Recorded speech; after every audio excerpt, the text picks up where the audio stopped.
আবার নারী নির্যাতনের সরাসরি অভিযোগ সন্দেশখালীতে, এবং যেটা বলা হচ্ছে সেটা হচ্ছে বিজেপি সন্দেশখালীর এই ইস্যুটাকে পরবর্তী বিধানসভা ভোট পর্যন্ত জিয়ে রাখতে চাইছে সমস্ত নাটক। মমতা ব্যানার্জি যদি কী বলে নন্দীগ্রাম দেখিয়ে সিঙ্গুর দেখিয়ে ভোট জিততে পারেন, তো ওনার এত বড় অপকর্ম ওটা কেন আমরা লোককে ভুলতে দেবো? ওইটা নয়, এর চেয়েও বড়ো অপকর্ম আরও বেরোবে। কারণ যেটা চলছে সন্দেশখালীতে এখনও শাহজাহানের মেজ ভাই যে এখনও অ্যাবসকন্ডেড, তার লোকেরা গিয়ে এখনও ভয় দেখাচ্ছে গ্রামেগঞ্জে মহিলাদের, তাই তাদের রাত জাগতে হচ্ছে। পুলিশ কেস দিয়ে তুলে নিয়ে যাচ্ছে যাকে তাকে, পরিবারের মহিলারা বাধ্য হয়ে রাস্তায় নেমেছেন, তাদেরকেও ছাড়া হচ্ছে না, চুলের মুঠি ধরে নামানো হচ্ছে। এই যে ভয়ঙ্কর পরিস্থিতি, ওরা চাইছে এইভাবে ওখানকার ভোটটা করতে। কিছু গ্রামের তো সব পুরুষরা ঘর ছাড়া হয়ে গেছেন, ভোট পর্যন্ত ওরা গায়ের জোর দেখিয়ে ভোট করতে চাইছে, জিততে চাইছে। কিন্তু ওখানকার মহিলারা যেভাবে প্রতিরোধ করছেন, সারা ভারতবর্ষে এটা একটা উদাহরণ তৈরি হয়ে গেছে। হুগলি লোকসভা কেন্দ্রের দুটো আসন, শ্রীরামপুর এবং হুগলি, সেখানকার তৃণমূল প্রার্থীদের ঘিরে দলেরই কর্মীদের একটা বড় অংশ তারা ক্ষুব্ধ। আবার হাওড়াতে প্রসূন বন্দ্যোপাধ্যায়, তার বিরুদ্ধে ক্ষুব্ধ নেতাদের একাংশ রথিনবাবুর সঙ্গে সরাসরি হাত মিলিয়ে বলেছেন আমরা আপনার সাথে কাজ করব। প্রথম কথা, রথিনবাবুর মতো ডাক্তার, স্বনামধন্য ব্যক্তি, তিনি ওখানে কর্পোরেশনের মেয়র ছিলেন তাদের পার্টির, তাকে কিছু করতেই দেওয়া হয়নি। তিনি এবারে আমাদের ক্যান্ডিডেট হয়েছেন যোগ্য ব্যক্তি হিসাবে, হাওড়ার বক্তব্য তুলে ধরার জন্য পার্লামেন্টে যোগ্য ব্যক্তি। কিন্তু টিএমসি খালি ওখানে নয়, সব জায়গায় তাদের আর এমপিদের নিয়ে, তাদের ক্যান্ডিডেট নিয়ে ক্ষোভ আছে। কারণ ক্ষমতাশীল পার্টি আছে বলে তারা কিছু করেন না, অনেকে দেখতে পায় না, তাই অনেকে টিকিট কাটতে হয়েছে সিটিং এমপির। আর প্রশ্ন হচ্ছে যে বিজেপির এমপি কোথায়? বিজেপির এমপিরা লেগে আছে, পার্লামেন্টে আছে, এখানেও আছে, কিন্তু ওদের এমপিরা কোথায়? আমরা নয়, তাদের পার্টির লোকেরা আজকে প্রশ্ন তুলছেন, বিক্ষোভ দেখায়। এমনকি দেবের বিরুদ্ধেও বিক্ষোভ উঠেছে, কারণ তিনি ঘাটালেও যান না, তিনি পার্লামেন্টেও যান না। ঠিক একই কথা অভিষেক ব্যানার্জিও, তিনি যান না, সরকারি তন্ত্র দিয়ে যেটুকু কাজ করেন, সাধারণ মানুষের সঙ্গে কোনো সম্পর্ক থাকে না। কলকাতা আশপাশের সমস্ত এমপিদের একই ঘটনা, তাদের কর্মীদেরই খোঁজখবর নেন না। আজকে সুযোগ পেয়েছেন তারা, সেই প্রশ্ন তুলছেন। বদলা নয়, বদল চাই, একসময় এইটা ট্যাগলাইনটা উঠেছিল, কিন্তু এখন তো উল্টো সুর দেখছি, বলছে বদলার রাজনীতি। নন্দীগ্রামের সভামঞ্চ থেকে মমতা বন্দ্যোপাধ্যায় ডাইরেক্ট বদলা বলছে। মমতা ব্যানার্জি বলেন একরকম, করেন একরকম, চিরদিনই এরকম ওনার দ্বৈত চরিত্র। এখন সব হয়ে গেছে, মানুষ ভোট দিচ্ছে না, তাই ভয় দেখাচ্ছেন বলে। আমার ওখানে বর্ধমানে মন্তেশ্বর এলাকায় একজনকে খুন করা হচ্ছে, বাকিদের ভয় দেখানো হচ্ছে। এখনও অলরেডি অনেক লোক ওই এলাকা ছেড়ে চলে গেছে যারা আমাদের হয়ে কাজ করেছিল।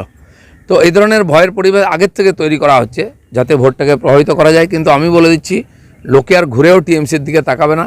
যে মহিলাদেরকে 500 টাকা দিয়ে উনি কিনে নিয়েছেন, বলছেন 1000 টাকা দেবেন, তারা সবচেয়ে বেশি আজকে তার বিরুদ্ধে ভোট দিচ্ছেন, তারা সবচেয়ে বেশি বীতশ্রদ্ধ।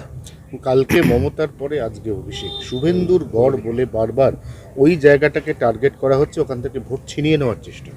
না, ওনারা যত যাবেন ভোট কমবে, কারণ ওনারা যে অত্যাচার করেছেন, যে ওখানে দুর্নীতি করেছেন, তার জবাব মানুষ দেবে।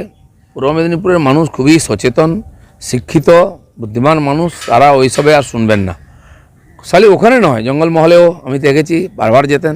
বর্ধমানে 18 দিন মমতা ব্যানার্জি ছিলেন, কিন্তু একটা সিটও জিততে পারবেন না। দাদা, ডোমজুড় জুড়ে পড়লো পোস্টার কল্যাণ বন্দ্যোপাধ্যায় এবং কল্যাণ ঘোষের বিরুদ্ধে, সব জায়গায় 25,000-এর বেশি ভোটে হারবে। এমপিদের বিরুদ্ধে এবং নেতাদের বিরুদ্ধে, যারা স্থানীয় নেতা, সবচেয়ে বেশি অত্যাচার ওরা করেছে, টাকা তুলেছে, ভয় দেখিয়েছে, কেস দিয়েছে।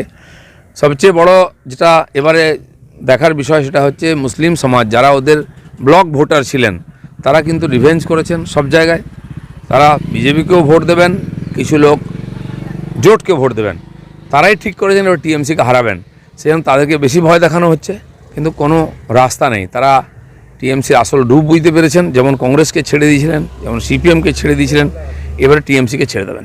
রাজ্যপালের বিরুদ্ধে অল আউট অ্যাটাকে তৃণমূল কংগ্রেস, আজকে তৃণমূল ছাত্র যুবদের অপসারণ চেয়ে রাজভবন অভিযান। এই যে মক ফাইট ওরা করছে ফালতু ইস্যু নিয়ে, এটা লোকে টিএমসিকেই বিশ্বাস করে না, সেজন্য তার আন্দোলনের কোনো গুরুত্ব নেই।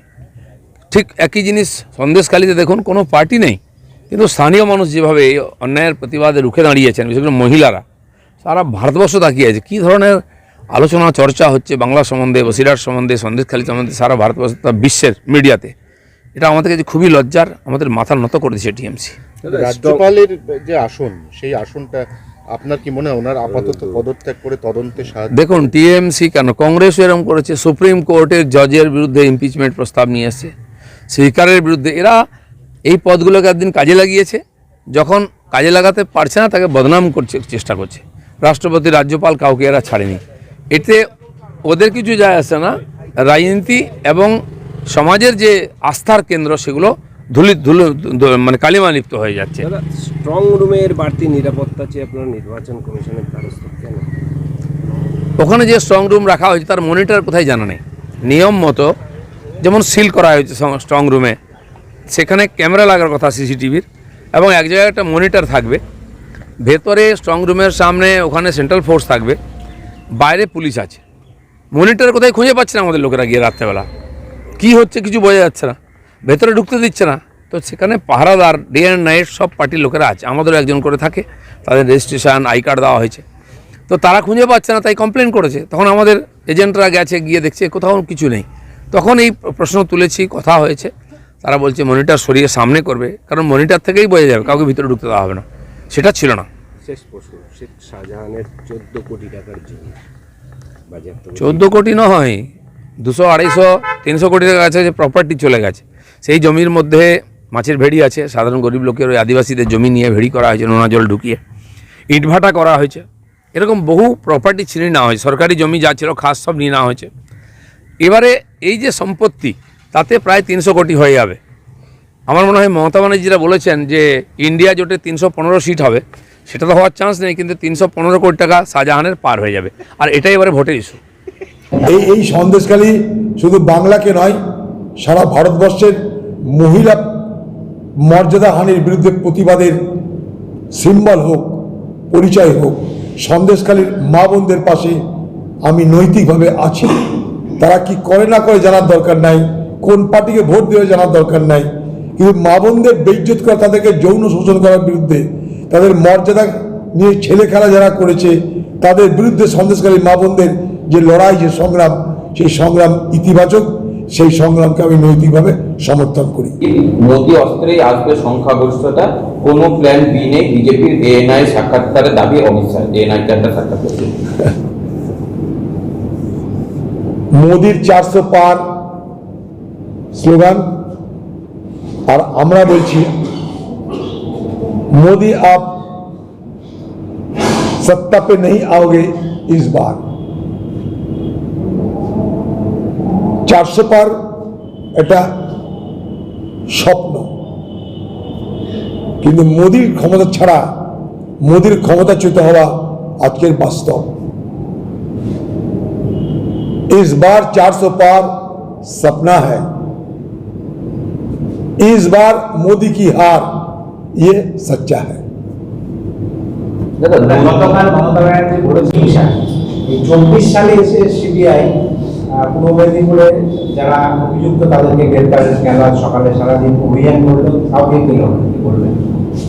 হ্যাঁ, এগুলো নির্বাচনের আগে সিবিআই তৎপরতা দেখিয়ে মোদির হাত শক্ত করতে চাইছে। নাহলে 21 আজকে 24, এতদিন ঘুমোচ্ছিল কেন সিবিআই? এ প্রশ্ন তো মানুষ করবে। এগুলো ভোপকিবাজি যাকে বলে, কিচ্ছু হবে না এগুলো।